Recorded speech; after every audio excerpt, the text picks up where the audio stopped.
So in this video, I want to show you some simple things you can do to slow down the aging process. Now, some of the information I'm going to talk about in this video is out of this book right here. I'm going to break it down really simply, but this book is called Oxidants in Biology. Fascinating read.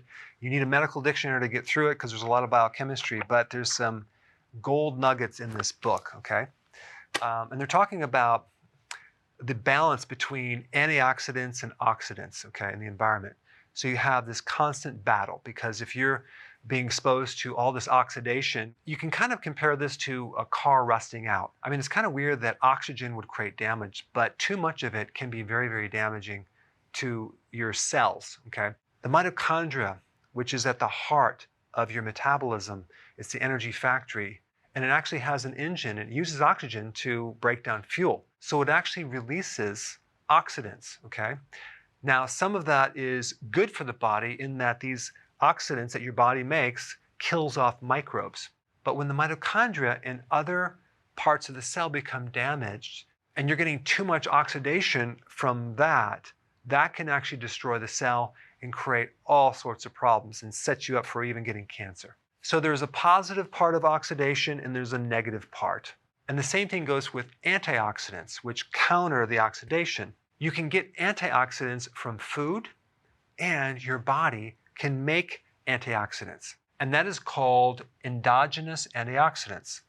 This means antioxidants that are made within your body, as compared to exogenous antioxidants, which are antioxidants outside the body, okay? So from vegetables, for example. But a really, really important and misunderstood area is building up your antioxidant network and getting your body to make more antioxidants.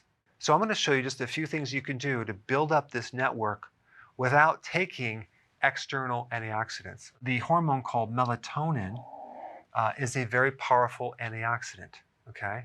This occurs when you're sleeping.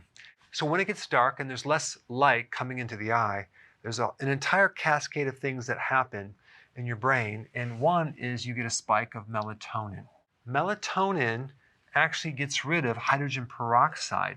Maybe you have used hydrogen peroxide in the past.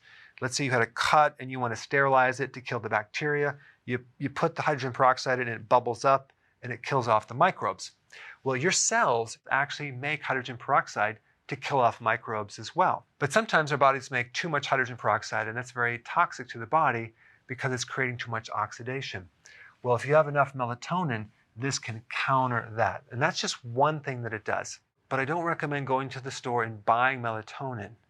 What I am going to recommend is just getting more sleep or take naps. Okay, so the second thing that they talk about in here is the difference between occasional exercise and regular exercise.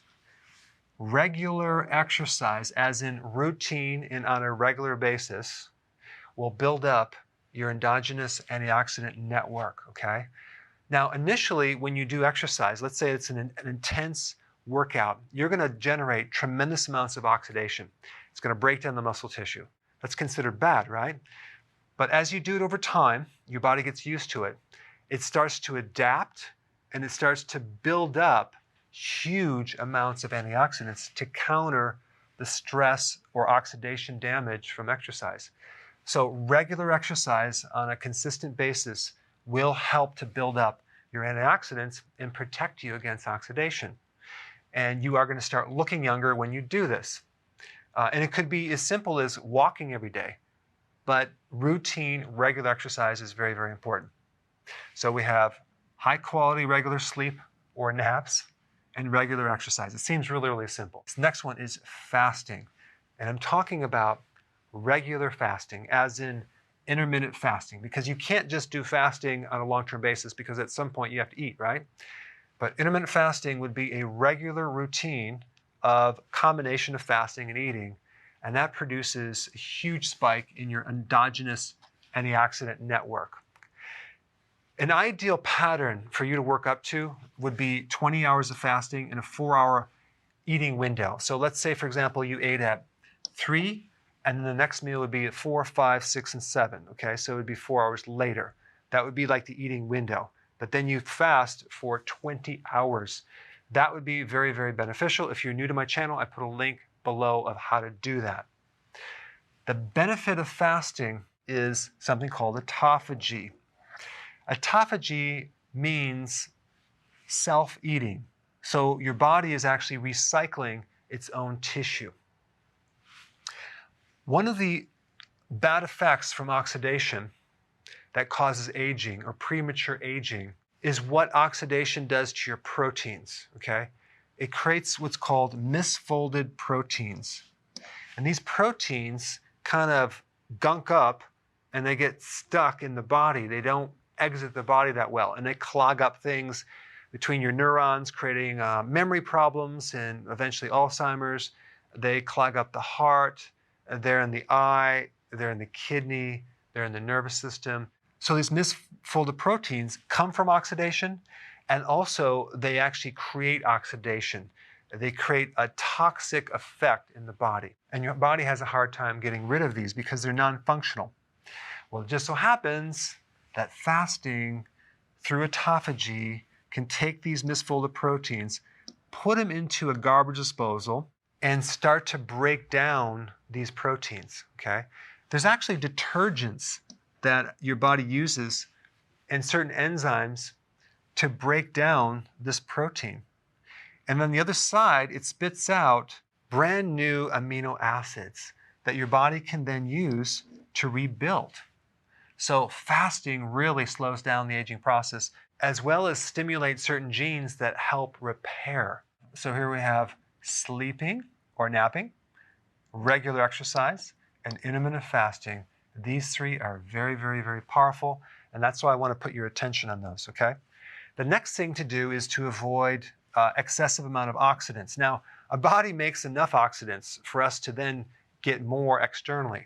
Iron, for example.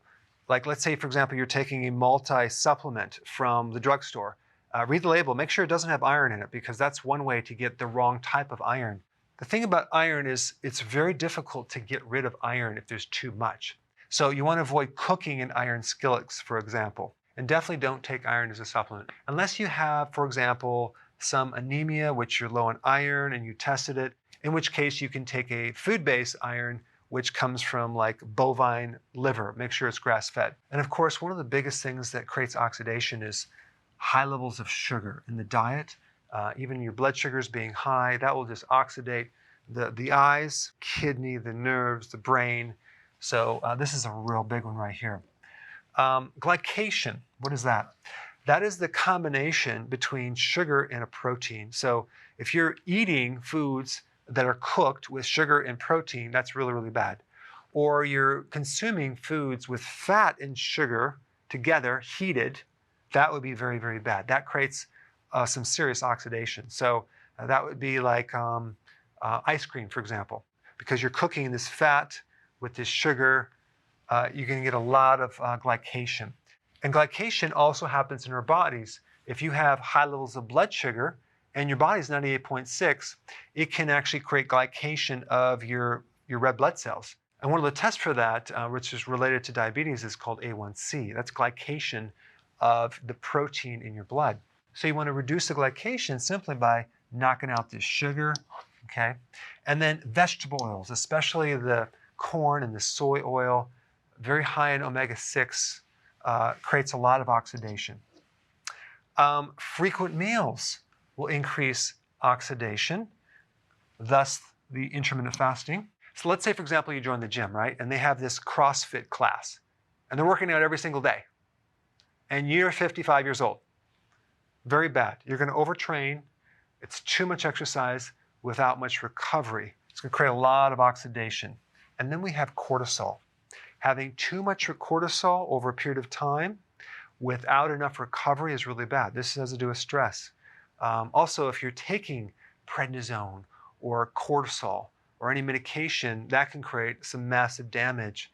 And the damage it's creating is oxidation. So stress in general creates a lot of oxidation on your body. But if you're getting regular exercise and good sleep, you can easily counter the stress of life. But you need to look at the big picture and really look at the balance of these two, okay? We want to build up your endogenous antioxidant network. And then, of course, we have trans fats. You want to avoid those. And then there's a lot of other things, avoiding chemicals, pesticides, GMO foods. All of that creates oxidation. And the last thing I want to just touch on is exogenous antioxidants. Raw vegetables, cruciferous. Usually you want to steam some of your cruciferous, but then have your salads raw. And that's part of the phytonutrients in cruciferous, which give additional health benefits that go beyond just vitamins and minerals. All right, guys, so that was your tip of the day. The next step is for you to go ahead and implement this. Hey, if you're liking this content, please subscribe now, and I will actually keep you updated on future videos.